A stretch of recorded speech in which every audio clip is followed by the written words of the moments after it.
balancing out a tad here. And listen, I'm not an excuse guy, but they're not getting one bounce. Not one. Everything that went right in the first half of the season has got off to a horrific start. So I don't know. Maybe it's just the gods playing a little bit of catch up now. And they seem like a very average team. I understand they're first in their division, but the way they look right now. And for me, that's not taking Willie Nylander off the hook here, or even John had maybe one of the worst games I've seen all season long last night as well. But there's a lot of things going on right now outside of just not getting a bounce for the Leafs. The one thing I'll say about the comments in the media is that I don't blame them for not killing themselves in the media, because that just raises the temperature around the team, right? If they come out and go, "Whoa, we're awful and we're not good enough at our standard," it could contribute to noise. And so I get them coming out and saying, I'm just hoping that in their dressing room, they're not also going, "Boy, we only gave them 3 chances and they scored on all 3." Like that. I just hope that there is a different message being sent behind the scenes than we're hearing, because not to go on a bunkus tangent here, but was this not supposed to be coach accountability? Wasn't that supposed to be the turnover from Keefe? The only thing we do see is every once in a while, Berube give it to them on the bench, right? That's pretty much the closest we've seen. We saw Sheldon do that too. Guys yell at the players on the bench. Did you text or tweet something about Sheldon and Craig Berube being identical? Or I did. Yeah, I did.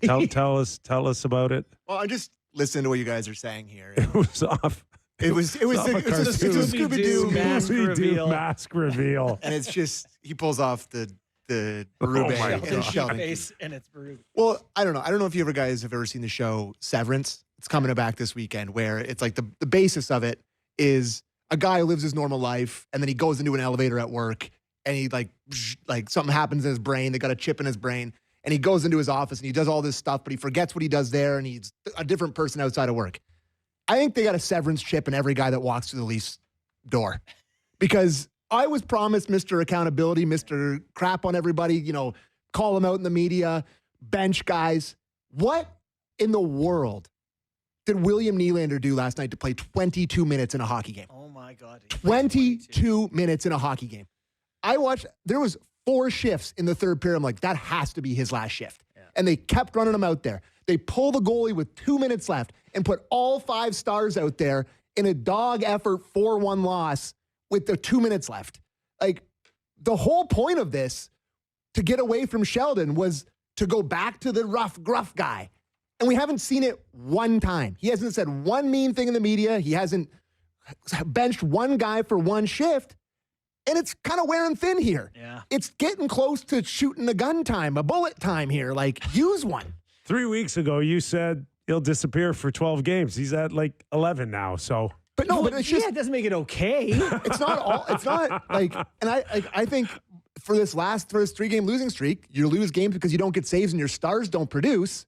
That's kind of what happens. But Willie needs to play way better. They're paying him top dollar. The reason they haven't won a lot of games, or they've been close to these games, because he hasn't produced.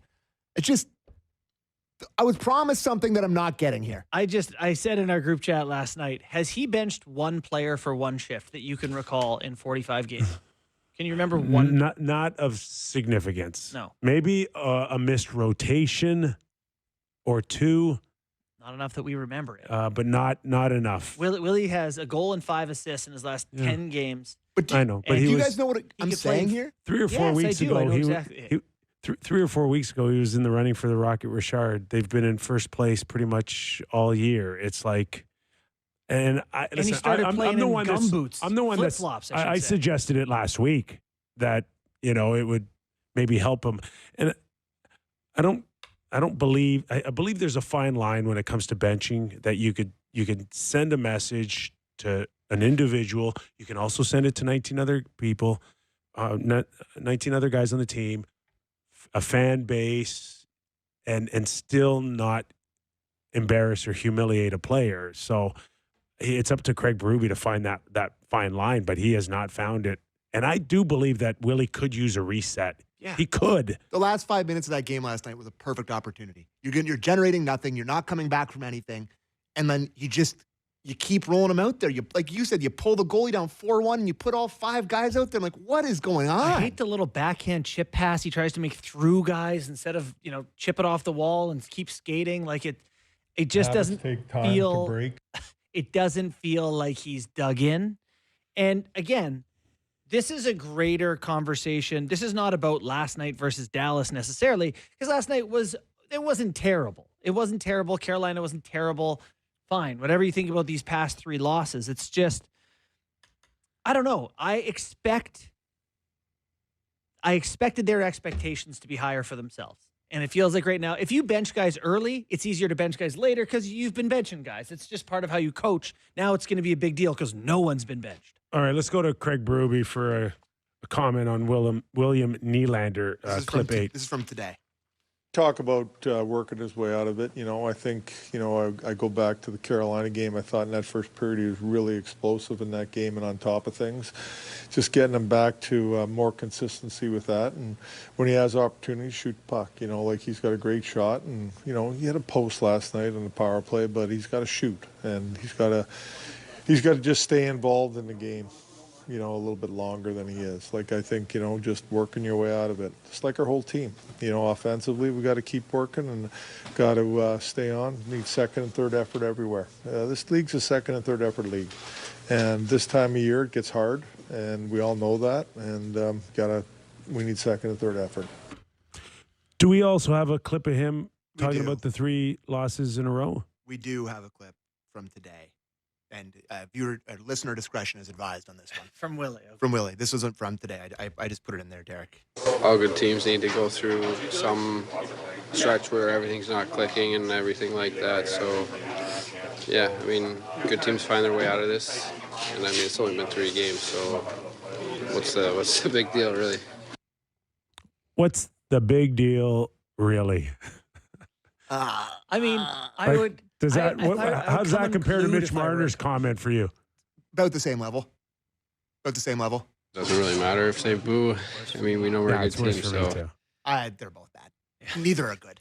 It's like, there's lots of You've things been you could say booed there. off now twice, Yeah. right? At home. Less last night because there's more people that left the building. Right. And guess what? You know what? Last night, I give you my blessing. Leave. I'd have been gone. Yeah. Third goal goes in. I'm like, they're not scoring 2. I'm out. And it's like, this is a stretch of games where we're coming up against good teams. Okay, let's measure ourselves against Carolina. Let's measure ourselves against Dallas. And you don't get the win. The big deal is, this is Joe Thornton in the Amazon dock where they called them in. They said, hey, we got some issues here. And Joe said, we're in first place. Like, what are we worried about? We're in first place. It's like the process.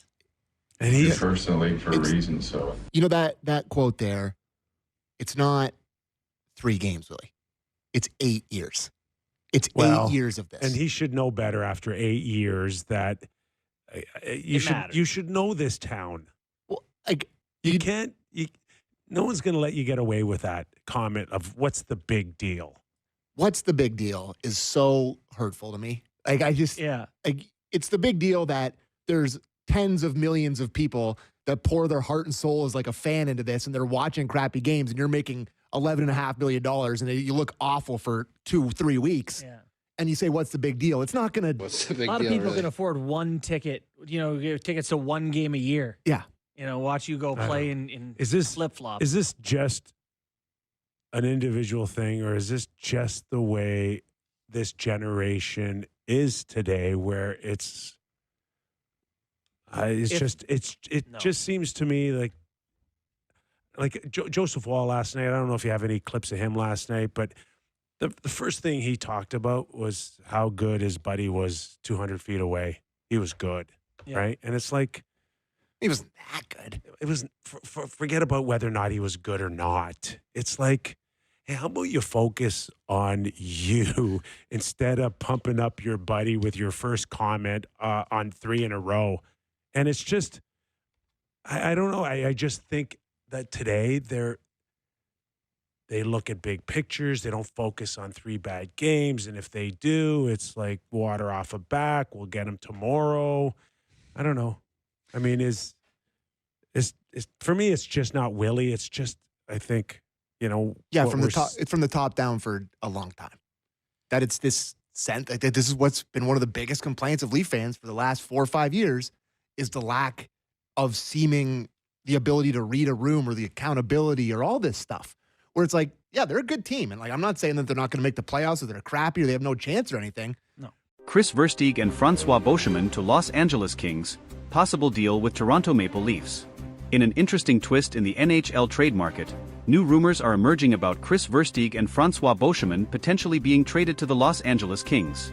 Sources indicate that the Kings, who have been one of the most active teams in recent weeks, are evaluating the possibility of bolstering their defense with Beauchemin, while Versteeg, who brings strong offensive capabilities, could be a key piece in a larger trade. This move becomes even more intriguing considering the Kings' surplus of offensive pieces available for trade, exactly what the Toronto Maple Leafs are looking for to strengthen their roster. It's speculated that with Versteeg included in the deal, the Leafs could be targeting a possible addition like Wayne Simmons, along with a mid-range draft pick. This move makes sense given Simmons' struggles this season, as he has yet to find his top form on the ice.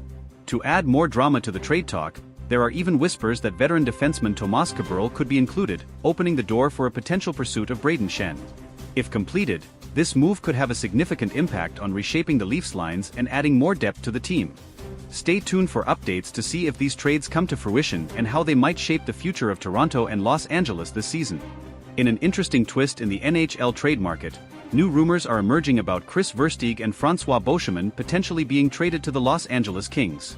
Sources indicate that the Kings, who have been one of the most active teams in recent weeks, are evaluating the possibility of bolstering their defense with Beauchemin, while Versteeg, who brings strong offensive capabilities, could be a key piece in a larger trade. This move becomes even more intriguing considering the Kings' surplus of offensive pieces available for trade, exactly what the Toronto Maple Leafs are looking for to strengthen their roster. It's speculated that with Versteeg included in the deal, the Leafs could be targeting a possible addition like Wayne Simmons, along with a mid-range draft pick. This move makes sense given Simmons' struggles this season, as he has yet to find his top form on the ice. To add more drama to the trade talk, there are even whispers that veteran defenseman Tomas Kaberle could be included, opening the door for a potential pursuit of Brayden Schenn. If completed, this move could have a significant impact on reshaping the Leafs lines and adding more depth to the team. The Kings' situation is complex, as they are in the midst of a transitional period. Their aging roster, which includes a core group that led them to several successful playoff campaigns in the past, has seen some struggles in recent seasons. While there's a clear need for defensive help, Los Angeles may also want to improve their offensive consistency in order to make a deep playoff push. The combination of Beauchemin's defensive reliability and Versteeg's offensive upside could help the Kings balance their lineup. From the Leafs' perspective, this potential deal is about retooling for the future.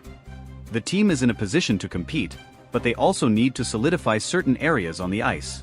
Adding a player like Wayne Simmons could provide the grit and scoring touch that the team has been missing. Furthermore, acquiring a mid-range draft pick could help with future team-building efforts, as Toronto looks to remain competitive while still developing young talent. The inclusion of Kaberle in the trade package could be a strategic move for both teams. The veteran defenseman, who has been with the Leafs for a long time, has seen his role diminished in recent seasons. However, his experience and offensive abilities could be a valuable asset for Los Angeles, who could use a steady presence on the blue line to help their younger players develop. The talk surrounding Brayden Schenn's potential involvement in the deal adds an intriguing layer to the negotiations. Schenn, a versatile forward, has shown flashes of brilliance but has been inconsistent at times. If the Leafs are able to land him, it could be a great opportunity for both the player and the team to find success together. Schenn's physicality, two-way game, and leadership could be exactly what the Leafs need to bolster their forward group. While the trade market can be volatile and unpredictable, these rumors suggest that both the Kings and Leafs are preparing for significant changes. For Toronto, this could mark the beginning of a new era, with a focus on adding more experience and depth. For Los Angeles, the trade could be a chance to retool and address some of the weaknesses in their lineup, while still competing for a playoff spot this season. Of course, as with any trade rumors, it's important to remember that these discussions are fluid and can evolve quickly. There are many moving parts in these types of negotiations, and both teams will likely have to weigh their options carefully before making any final decisions. It's also possible that other teams could enter the fray, further complicating the situation. In the coming days, fans of both teams will be watching closely to see if any concrete moves are made. The NHL trade deadline is fast approaching, and teams are scrambling to position themselves for a successful postseason. Whether this rumored deal materializes or not, the possibility of a major trade between the Leafs and Kings will certainly keep fans on edge as the season continues to unfold. The trade talks involving Versteeg, Boschman, and potentially Simmons or Shen highlight the delicate balance that NHL teams must strike between immediate success and long-term growth. Both the Leafs and Kings are trying to find that balance, and this rumored deal could ultimately serve as a